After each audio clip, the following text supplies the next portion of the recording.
أعوذ بالله من الشيطان الرجيم. بسم الله الرحمن الرحيم.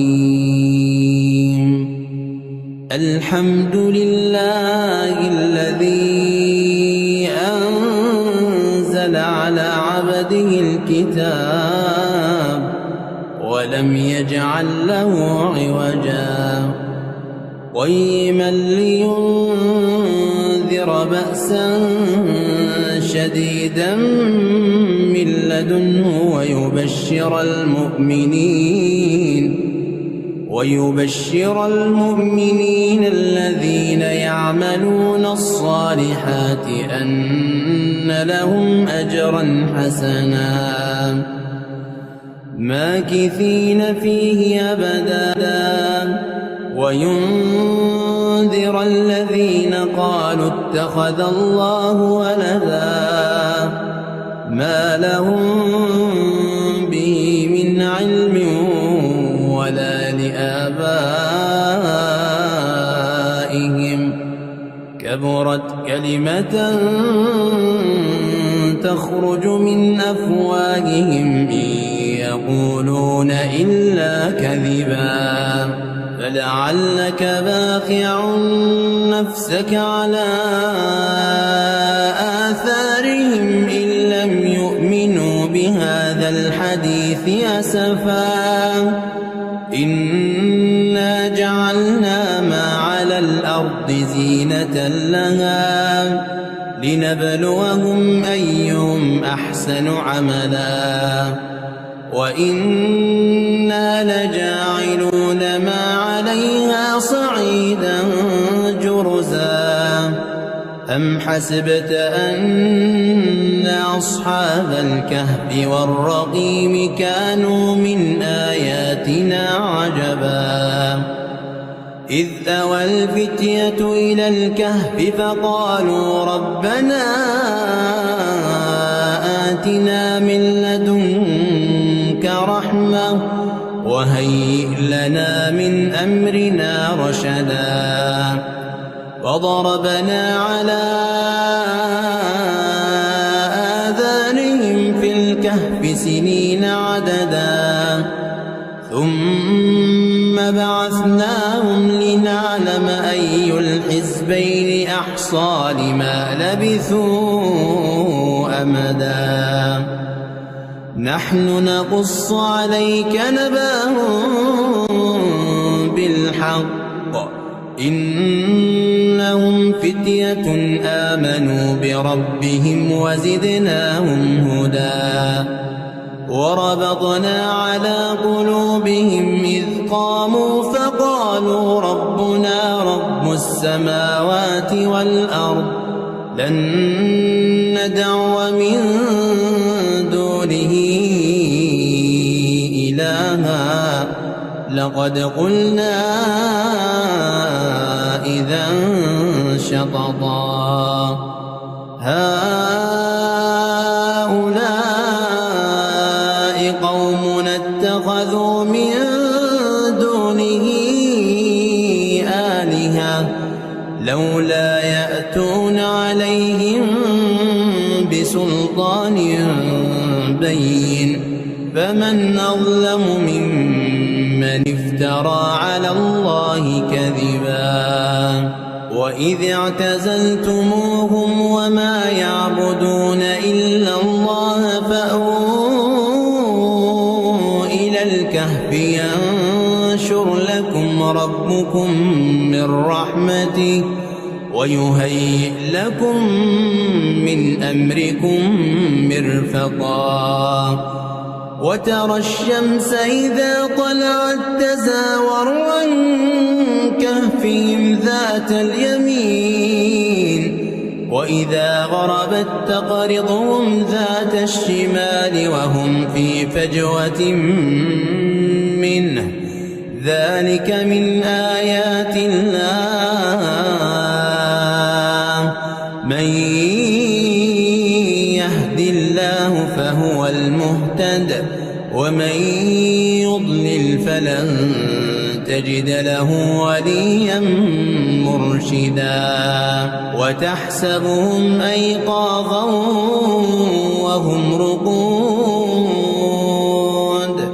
ونقلبهم ذات اليمين وذات الشمال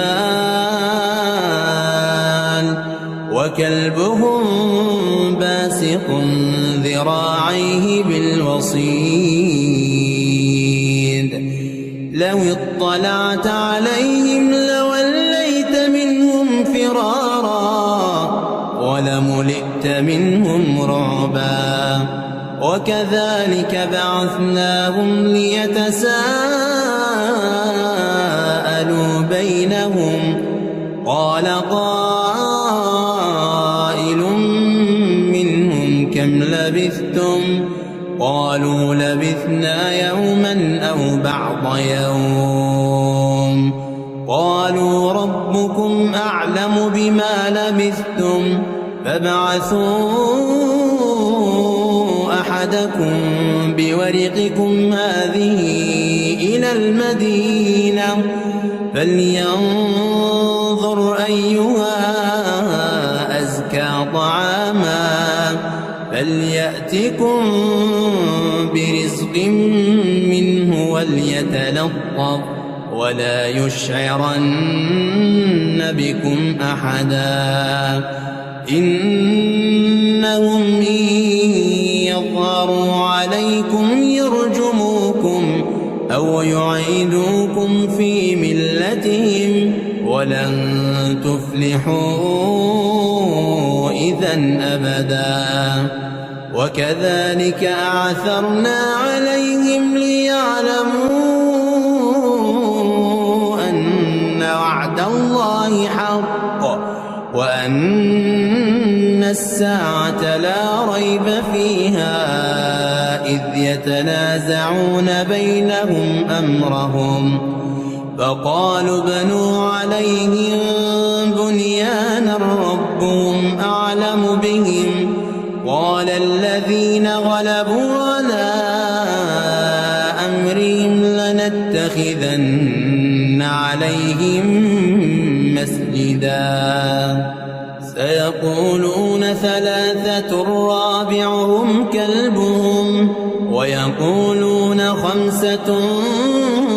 سادسهم كلبهم رجما بالغيب ويقولون سبعة وثامنهم كلبهم قل ربي أعلم بعدتهم ما يعلمهم إلا قليل فلا تمار فيهم إلا مراء ظاهرا ولا تستفت فيهم منهم أحدا ولا تقولن لشيء إني فاعل ذلك غدا إلا أن يشاء الله واذكر ربك إذا نسيت وقل عسى أن يهديني ربي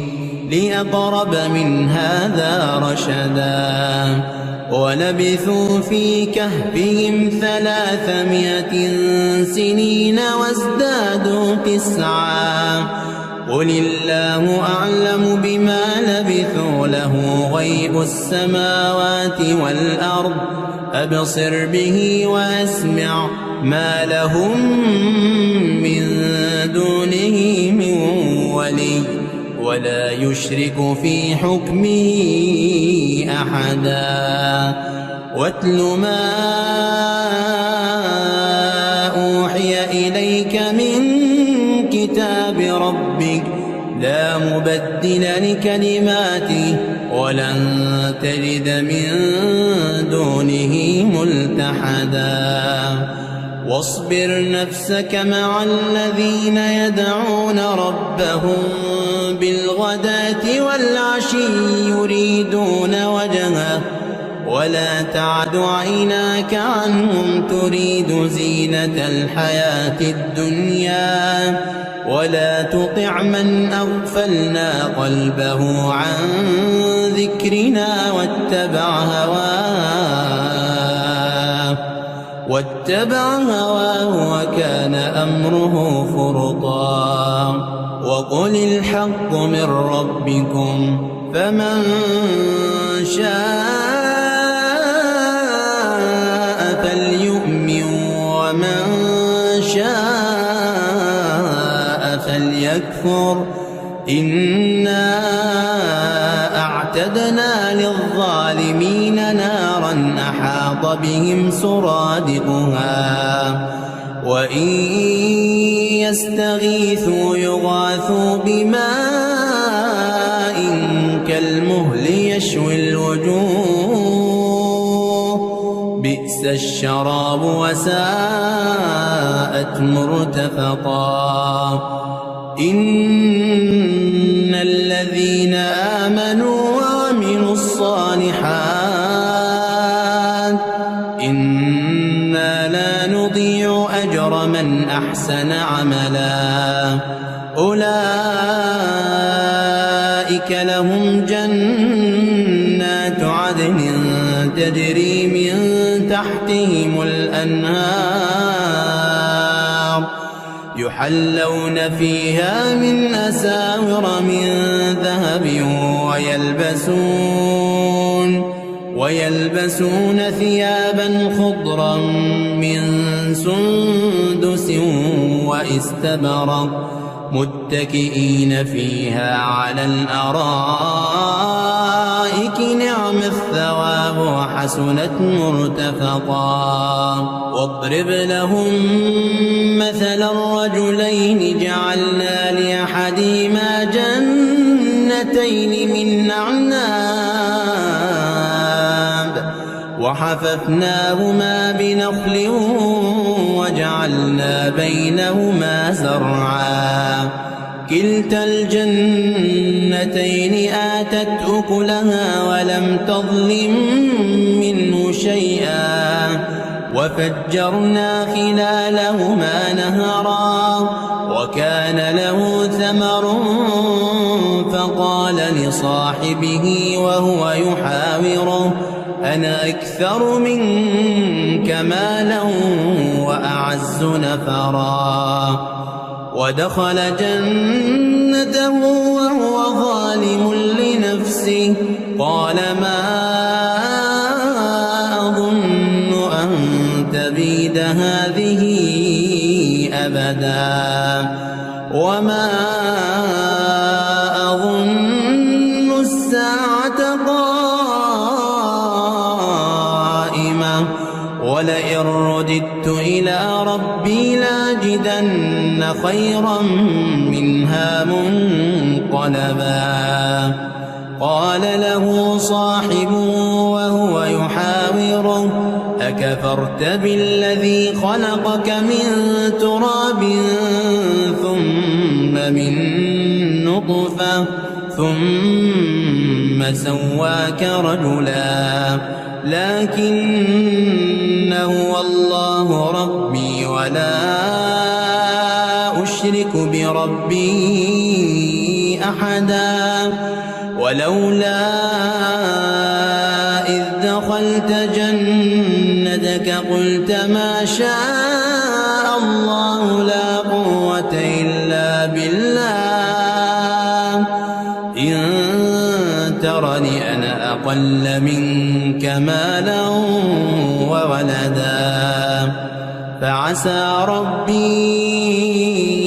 أن يؤتيني خيرا من جنتك ويرسل عليها حسبانا من السماء فتصبح صعيدا زلقا أو يصبح ماؤها غورا فلن تستطيع له طلبا وأحيط بثمره فأصبح يقلب كفيه على ما ونفخ فيها وهي خاوية على عروشها ويقول يا ليتني لم أشرك بربي أحدا ولم تكن له فئة ينصرونه من دون الله وما كان منتصرا هنالك الولاية لله الحق هو خير ثوابا وخير عقبا واضرب لهم مثل الحياة الدنيا كماء إن أنزلناه من السماء فاختلط به نبات الأرض فأصبح هشيما تذروه الرياح وكان الله على كل شيء مقتدرا المال والبنون زينة الحياة الدنيا والباقيات الصالحات خير عند ربك ثوابا وخير أملا ويوم نسير الجبال وترى الأرض بارزة وحشرناهم فلم نغادر منهم أحدا وعرضوا على ربك صفا لقد جئتمونا كما خلقناكم أول مرة بل زعمتم أن لن نجعل لكم موعدا ووضع الكتاب فترى المجرمين مشفقين مما فيه ويقولون يا ويلتنا ما لهذا الكتاب لا يغادر صغيرة ولا كبيرة إلا أحصاها ووجدوا ما عملوا حاضرا ولا يظلم ربك أحدا وإذ قلنا للملائكة اسجدوا لآدم فسجدوا إلا إبليس كان من الجن ففسق عن أمر ربه أفتتخذونه وذريته أولياء من دوني وهم لكم عدو بئس للظالمين بدلا ما أشهدتهم خلق السماوات والأرض ولا خلق أنفسهم وما كنت متخذ المضلين عضدا ويوم يقول نادوا شركائي الذين زعمتم فدعوهم فلم يستجيبوا لهم وجعلنا بينهم موبقا ورأى المجرمون النار فظنوا أنهم مواقعوها ولم يجدوا عنها مصرفا ولقد صرفنا في هذا القرآن للناس من كل مثل وكان الإنسان أكثر شيء جدلا وما منع الناس أن يؤمنوا إذ جاءهم الهدى ويستغفروا ربهم إلا أن تأتيهم سنة الأولين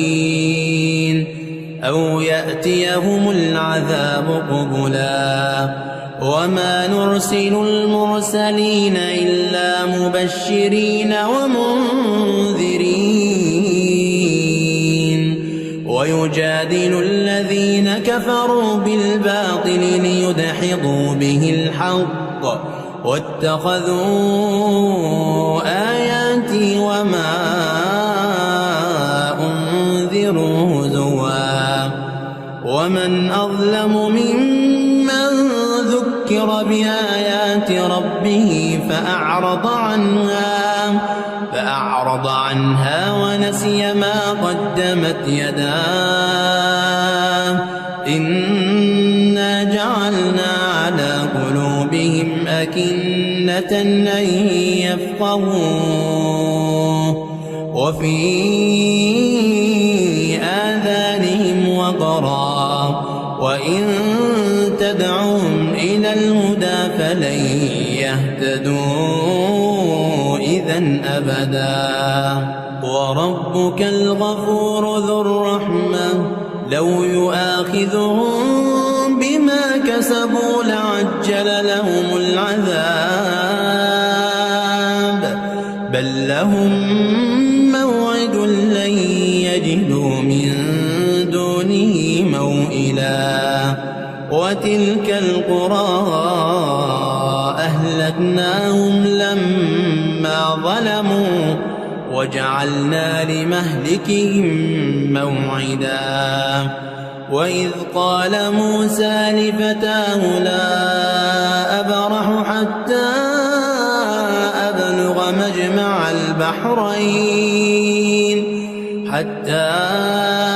أبلغ مجمع البحرين أو أمضي حقبا فلما بلغا مجمع بينهما نسيا حوتهما فاتخذ سبيله في البحر سربا فلما جاوزا قال لفتاه آتنا غداءنا لقد لقينا من سفرنا هذا نصبا قال أرأيت إذ ذوينا إلى الصخرة فإني نسيت الحوت وما أنسانيه إلا الشيطان أن أذكره واتخذ سبيله في البحر عجبا قال ذلك ما كنا نبغ فارتدا على آثارهما قصصا فوجدا عبدا من عبادنا آتيناه رحمة من عندنا وعلمناه من لدنا علما قال له موسى هل أتبعك على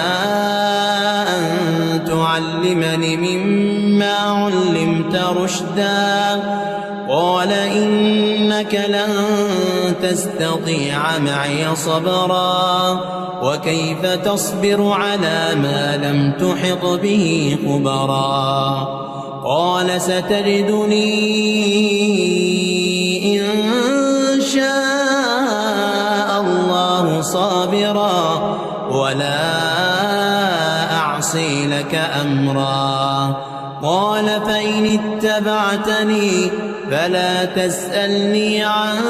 شيء حتى أحدث لك منه ذكرا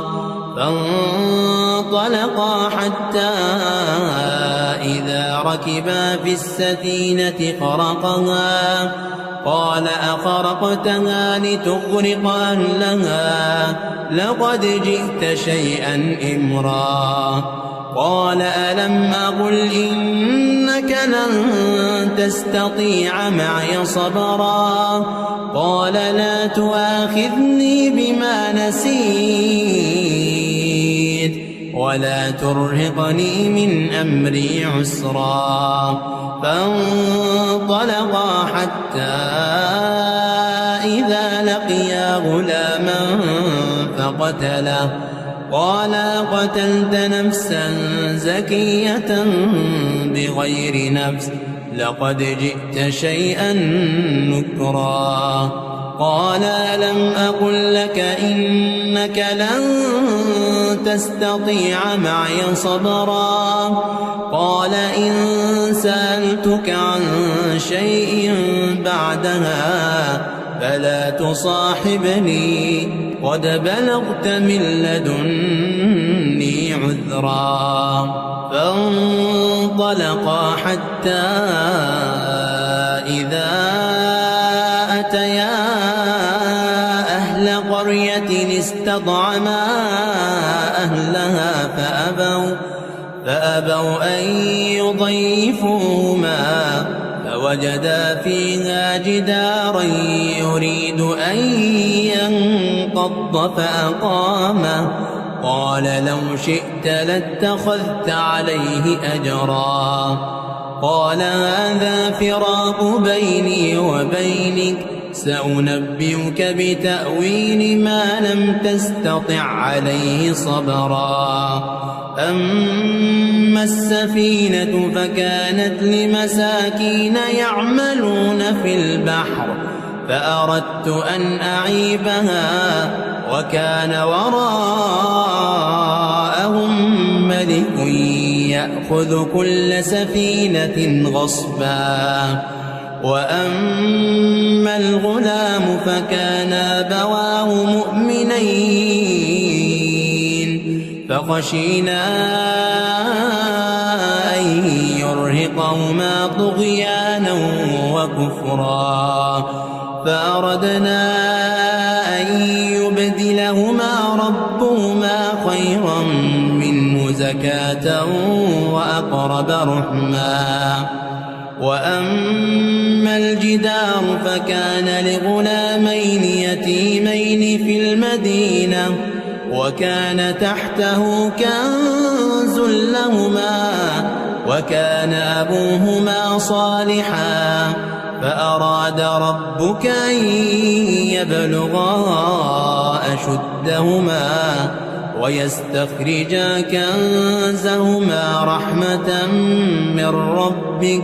وما فعلته عن أمري ذلك تأويل ما لم تسطع عليه صبرا. ويسألونك عن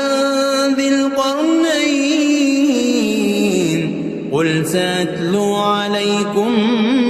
منه ذكرا. إنا مكنا له في الأرض وآتيناه من كل شيء سببا. فأتبع سببا حتى إذا بلغ مغرب الشمس وجدها تغرب في عين حمئة ووجد عندها قوما قلنا يا ذا القرنين إما أن تعذب وإما أن تتخذ فيهم حسنا. قال أما من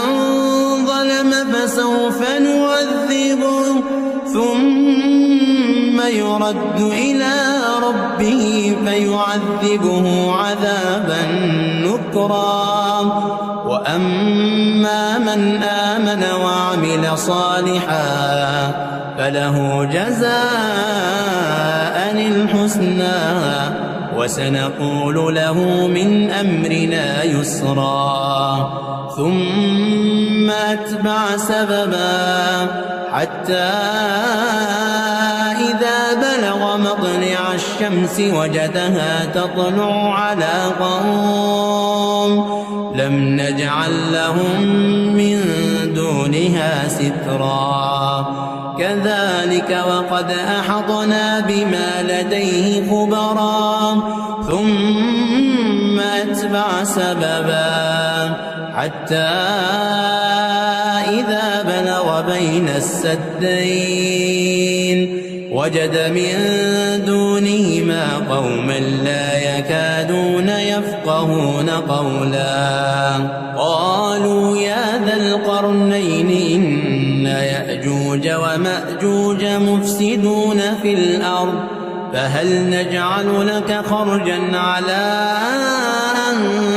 تجعل بيننا وبينهم سدا. قال ما مكنني فيه ربي خير فأعينوني بقوة أجعل بينكم وبينهم ردما آتوني زبر الحديد حتى إذا ساوى بين الصدفين قال انفخوا حتى إذا جعله نارا قال آتوني أفرغ عليه قطرا فما استطاعوا أن يظهروا وما استطاعوا له نقبا قال هذا رحمة من ربي فإذا جاء وعد ربي جعله دكاء وكان وعد ربي حقا وتركنا بعضهم يومئذ يموج في بعض ونفخ بالصور فجمعناهم جمعا وعرضنا جهنم يومئذ للكافرين عرضا الذين كانت أعينهم في غطاء عن ذكري وكانوا لا يستطيعون سمعا أفحسب الذين كفروا أن يتخذوا عبادي من دوني أولياء إنا أعتدنا جهنم للكافرين نزلا قل هل ننبئكم بالأخسرين أعمالا الذين ضل سعيهم في الحياة الدنيا وهم يحسبون أنهم يحسنون صنعا أولئك الذين كفروا بآيات ربهم ولقائه فحبطت أعمالهم فلا نقيم لهم يوم القيامة وزنا ذلك جزاؤهم جهنم بما كفروا واتخذوا آياتي ورسلي هزوا إن الذين آمنوا وعملوا الصالحات كانت لهم جنات الفردوس نزلا خالدين فيها لا يبغون عنها حولا قل لو كان البحر مدادا لكلمات ربي لنفد البحر قبل أن تنفد كلمات ربي ولو جئنا بمثله مددا قل إنما أنا بشر مثلكم يوحى إلي أنما إلهكم إله واحد فمن كان يرجو لقاء ربه فليعمل عملا صالحا ولا يشرك بعبادة ربه أحدا.